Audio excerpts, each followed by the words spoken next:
The news that continues here on One News Now. I'm Pauline Verzosa. Another former police official retracted his drug-related accusations against former Senator Leila de Lima. In the House Quad Committee hearing yesterday, retired police Colonel Jovie Espinido said he was only forced by former PNP chief and now Senator Bato de la Rosa to implicate de Lima in the believed drug trade. Recall that Espinido tagged de Lima in the drug trade in a 2016 Senate hearing that led to the former senator being detained for drug-related charges. Espinido also revealed that the narco list of former President Rodrigo Duterte was just made up. And I am one also a victim sa sali-sali lang sa lista ng drugs. Nilagyan pa ng high value target. Kaya ako magsasabi din na siguro yung mga lista hindi totoo yun kasi ako nga biktima sa mga sinungaling nilagay ni Senator Bato. Also in the same hearing, former NAPOLCOM official Adilberto Leonardo denied that he was the architect of the so-called Davao model. But he admitted that the model was planned, but it did not materialize after Oplan Tokhang was implemented. Leonardo was earlier named by former PCSO General Manager Royina Garma as one of the people heavily involved in crafting the Davao model.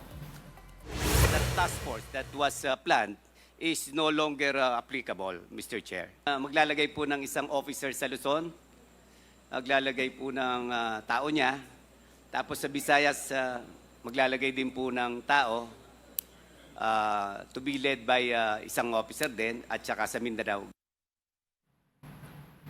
Senate President Cheese Escudero says former President Rodrigo Duterte will attend their hearing on October 28. According to Escudero, Duterte confirmed his attendance to Senator Bato de la Rosa. The Senate President assured Duterte that he will be treated with courtesy during the proceedings. Other resource persons invited include retired cop Royina Garma and former NAPOLCOM Commissioner Adilberto Leonardo. Siyempre, dahil dati siyang Pangulo, inaasahan ko na sa parte ng mga miyembro ng Senado, bibigyan siya ng karampatang paggalang. Hindi lamang bilang tao, hindi lamang bilang Pilipino, pero bilang dating Pangulo ng ating bansa. Meanwhile, ICC Assistant to Counsel Christina Cony shares her takeaways from the House Quad Committee hearing yesterday. And here's an excerpt from her interview on The Big Story. What were your big takeaways from today? Well, from today, one is, of course, the connection of the DDS, the Davao model. That was what was raised previously, that the national or nationwide drug war was patterned after the Davao model. So actually, for the general public, it is a big revelation how the drug war or the DDS model operated. For some of us, though, we have had access to this information before, but the detail that Senator De Lima came up with today, and for her to say that she was even volunteering to give her personal notes, investigation notes. So that's important for us. And if these notes are to be supplied to the congressmen, then I think they would have a better understanding of, this is a clearer picture actually of what's happening. And I dare say it is coming closer to what the ICC is investigating even. If before we were talking about killings during Duterte was president, now we're also talking about killings when Duterte was mayor. So that's key for us. And then, of course, another revelation would have been the killings of individual persons, now the mayors in Batangas and Cavite, which are being I don't know, it's like a ping-pong story already he said, she said na sasabihin ng isa, ito yung pumatay, hindi ako. Yeah, correct. So we'll see, but at least we're shedding light into these individual killings, which maybe before we thought were unconnected or unrelated. Now we're seeing it's all part of the plan. After the sworn statement of Royina Garma, did more witnesses come up and have the courage to approach the ICC body? Because I heard you call out for information. Parang meron ka sinabing website no? Yeah. Ano bang website yun? OTP link. Mas marami ba ang nagkaroon ng tapang? Well, I don't have access to the OTP link. It's the Office of the Prosecutor. But I must have to note that Royina Garma, I'm still confirming, Royina Garma has not expressed publicly her intention to be an ICC witness. So she's It's Kerwin not yet Espinosa. So she's not yet part. Yes, maybe we're taking things too fast, kumbaga. Okay. So we'll see how the ICC will take Can her this statement in the hearing be handed over to the ICC Yes, as actually. evidence? Yeah, well, here's the thing. It could be taken as information that she said it, but when it comes to trial, the question of truth comes into play. Tropical Storm Kristine maintains its strength over the Philippine Sea. Its center was last spotted some 310 kilometers east of Baler, Aurora. Kristine packed winds of up to 85 kilometers per hour and gustiness of up to 105 kph. It is forecast to make landfall over Isabela or Aurora tonight or tomorrow morning. By then, Kristine is expected to have intensified into a severe tropical storm. It will then cross northern Luzon and exit the Philippine area of responsibility by Friday.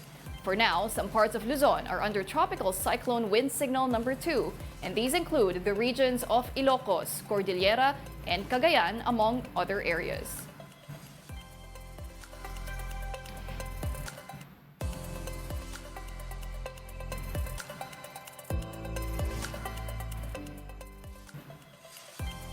Meanwhile, over 30 areas are also under tropical cyclone wind signal number 1, and these areas, including Metro Manila, are now flashed on your screens.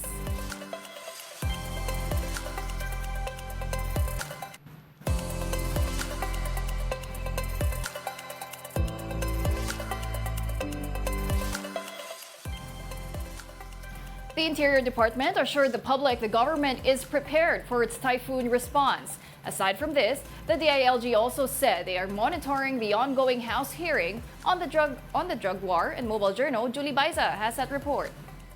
The Department of the Interior and Local Government has recommended suspension of classes from preschool to college in Luzon today. This comes as Tropical Storm Kristine is expected to landfall over Isabela this evening.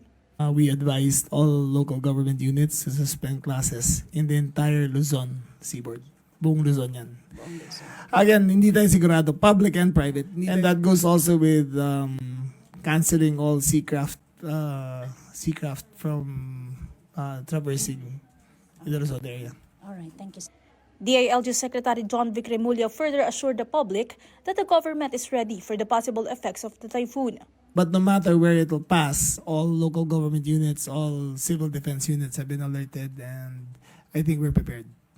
On the war on drugs issue, Remulla said that they are waiting for the result of the investigation of the House Quad Committee regarding the reopening of the high-profile killings under the war on drugs campaign of the previous administration. Pero it hasn't reached the level of the president yet kasi hindi pa kompleto yung revelations ng Quadcom eh. I think they will wait till it finishes before things are opened.